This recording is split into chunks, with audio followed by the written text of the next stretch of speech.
sa mga katik vloggers, mga subscribers, bago at luma, mga supporters, mga dumaan, dumalaw, bumisita sa channel, lahat ng mga viewers, secret viewers at silent viewers, magandang araw. So dito tayo sa isang high pass filter ng DV Audio. So pagkakataon na to para sa mga fans ng DV Audio na gustong-gusto nila yung effect o resulta ng Twitter So ito yung laman. Lagay ko na lang yung modelo sa natin, description kung ano yung modelo na to. At ito yung ginagamit nila. So simpleng first order high frequency filter. Ayan. So dito sa input niya sa positive may nakalagay na 5 watts 2.2 ohms resistor. Tapos nakaseries naman yung protector bulb natin, yung neon bulb. Okay? Tapos nakaseries yung pangatlo, yung capacitor natin na 4.7 microfarad 400 volts. Okay, simpleng-simple lang. Tapos ginawa pa natin ng schematic para mas madaling maintindihan. Ayan, oh.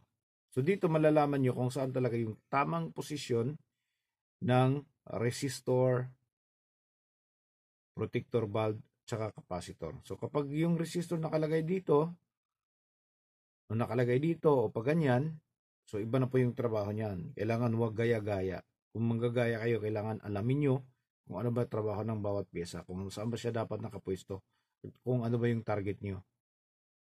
Ganun yun. Tsaka ito pa, papaliwanag natin kasi meron tayong mga nakikita na gumagamit ng ordinaryong bulb.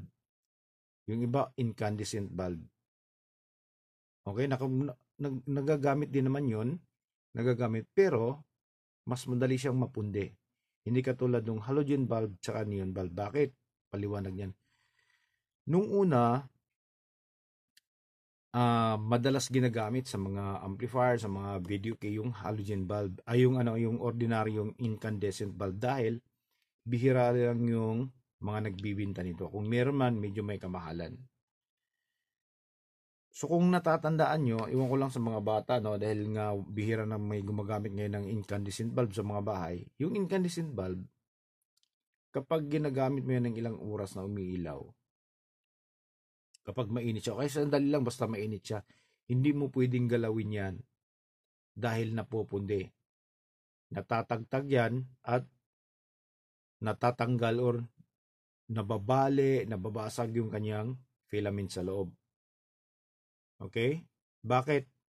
Yung incandescent bulb, kapag galing siya sa malakas na pag-ilaw, tapos bigla siyang tumigil, nawala yung ilaw at lumamig siya, hindi yan bumabalik sa original na position niya, yung filament. Hindi katulad ng neon, tsaka yung halogen, tsaka yung ibang klaseng bulb, na kahit na mainit yan, pagkawalan ng ilaw, agad makaka-recover at babalik sa posisyon niya, sa dating posisyon yung filament. Katulad niya yan, tingnan nyo ng maigi. Ayan.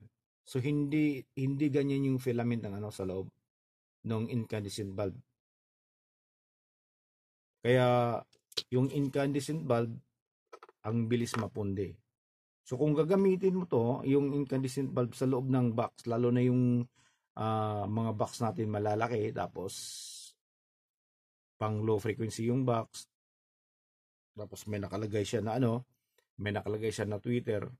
So yung vibration ng box, yun yung magpapapundi ng filament ng incandescent bulb. Kaya hindi nire-recommend yung incandescent bulb na gagamitin as Twitter protector. Okay? Hindi yun kasi nagagamit. Kaya lang, syempre, palit ka ng palit.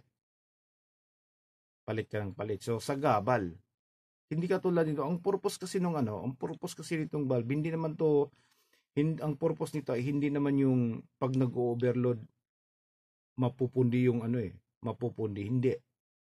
Ang purpose nito, kapag may overload, nakaka-detect siya ng overcurrent, iilaw to. Okay? Kapag umilaw to, siyempre, yung papasok doon sa Twitter na mataas na current niya, bababa kasi dito siya, bumabalik siya dito. Okay? So pagbaba uli, magno-normal uli, pagbitaw, so babalik na naman, magno-normal na naman uli yung papasok na current doon sa Twitter. Kaya paalala ko sa mga gumagamit ng incandescent bulb. So wala namang problema, no? Pero kung may makuha kayong mga ito, kasi hindi naman to wala naman to, mura lang naman to ngayon. So palitan nyo na lang kaysa naman palit kayo ng palit kasi nga napupundi. Okay? So ito, hindi po to napupundi. Bihirang-bihira po kayong mapupundihan dito. Ito. Puwera na lang siguro kung sobrang taas ng wattage ng amplifier nyo, tapos mababa naman yung wattage, saka mababa yung voltahe ng nakakabit na neon bulb. Okay, so mag-comments down below na lang kung may mga katanungan kayo, no? So ayan, no? Simpleng-simple lang yung natin. Ayan, simpleng-simple lang. Tingnan nyo ng maigi para mas makita nyo, no? Ayan. Okay, so abangan nyo na lang yung mga susunod na video natin. Kung meron man kayong mga katanungan, pwede mag-comments down below at baka pwede nating magawa ng mga video. So hanggang dito na lang. Maraming salamat. God bless at bye-bye.